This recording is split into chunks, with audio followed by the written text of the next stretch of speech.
What would it have been like to live in Athens in the 5th century BC? I'll tell you about this experience.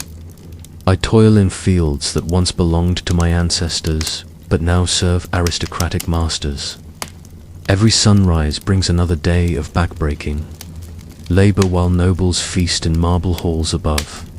The tax collectors arrive like vultures, demanding grain we cannot spare for our survival. I watch my family's meager harvest disappear into their pouches, leaving us with empty stomachs, desperate to feed my children.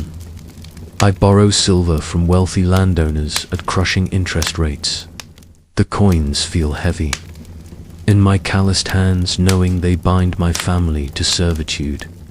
Each season, my debts multiply like locusts, devouring everything I produce and more besides. The interest compounds faster than I can work, leaving me drowning in obligations beyond reach. Today, the creditors come to seize my ancestral farm as payment for impossible debts. I watch strangers plant stakes, marking boundaries that separate me from my heritage forever. My wife and children huddle close as we become property of our former creditors. The shackles feel cold against my wrists as freedom becomes a distant memory we once knew. I scrub floors in the same mansion where nobles decide our people's fate. Through marble columns, I glimpse their lavish symposiums, while my back aches from endless servitude.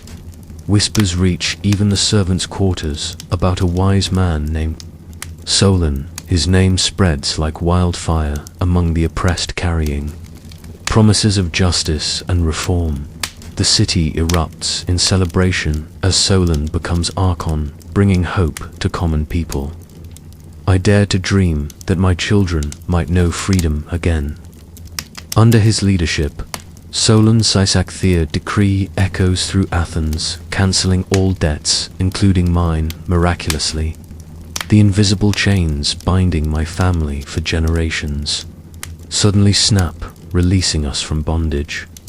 I stand tall for the first time in years, breathing air that tastes of liberty. My children run freely through streets where yesterday they walked as property of others. Solon grants me a modest plot to cultivate, feeding my family from our labor. Though small, this earth belongs to us, creating dignity from soil we can call home. Under Solon's constitution, I discover voting rights based on property rather than bloodline. My voice finally counts in assemblies where decisions shape our collective future together. I walk nervously toward the agora to cast my first vote as a citizen. My hands tremble, holding the pottery shard that represents my voice in Athens' governance. Solon's laws protect the weak from powerful exploitation, creating justice we never imagined possible. His wisdom transforms Athens from aristocratic tyranny into something approaching fairness for all. Our great reformer departs, leaving us to preserve the democracy he helped create. I watch his ship sail away, carrying the architect of our newfound freedom. A charismatic leader named Pisistratus promises prosperity while gathering armed supporters around him. I fear our fragile democracy may not survive his ambitious rise to power. Pisistratus seizes control of Athens, forcing our democratic assemblies into silence and submission. The tyrant's guards patrol streets where free citizens once debated policy. Openly, our hard-won political rights vanish overnight as Pisistratus rules by decree alone. I mourn the loss of voice and vote that Solon had granted common people. Under tyranny, I learn to whisper political thoughts and avoid public gatherings that attract attention. Fear replaces the civic pride we felt during our brief democratic experiment. Pisistratus' son Hippias rules, with increasing paranoia, executing anyone suspected of opposition to tyranny. I teach my children to stay silent about political matters for survival. brave young men assassinate the tyrant's brother Hippicus in a desperate bid for freedom. Though they fail to end tyranny, their courage inspires others to resist oppression. With Spartan help, we finally drive out Hippias, celebrating liberation in streets filled with joy. The taste of freedom returns to Athens after years of oppressive, tyrannical rule.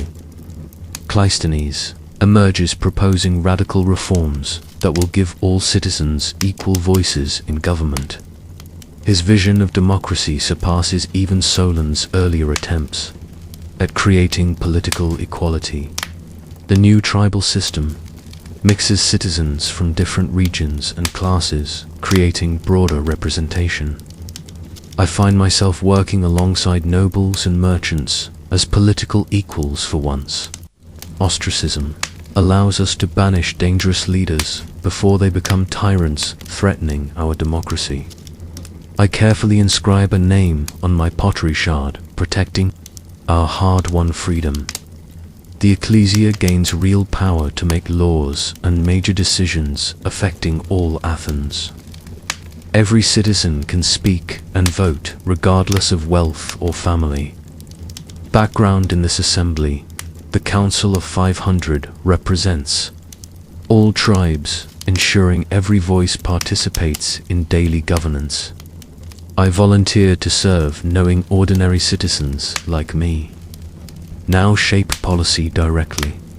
This feels like genuine democracy, where every citizen participates equally in all important decisions. My vote carries the same weight as any noble's, creating true political equality. Serving on juries, I help determine justice for fellow citizens in our democratic courts. The bronze tokens in my hand represent the power we now wield over law. Democracy grants me rights but also demands civic duties I gladly accept for freedom. Military service, voting, and jury duty becomes sacred obligations, protecting our self-governance.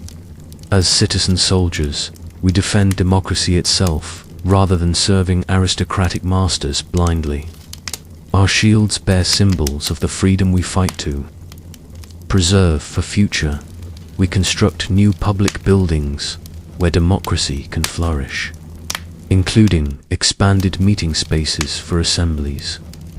These marble halls belong to all citizens, not just the wealthy elite. I teach my sons about democratic participation and civic responsibility they will inherit. The next generation must understand both the privileges and duties of free citizenship. Our democracy rests on slave labor, creating moral contradictions that trouble my conscience daily. We celebrate freedom while denying it. To thousands who make our participation possible, demagogues attempt to manipulate assemblies for personal gain, testing our democratic institutions constantly. I learned to think critically about speeches that promise easy solutions to problems. Our democratic experiment inspires other cities, seeking alternatives to tyranny and aristocratic rule. Visitors marvel at how ordinary people govern themselves through reason and debate. I have witnessed the birth of something that will change human civilization forever. From agricultural slavery to political equality, represents humanity's greatest achievement in my lifetime.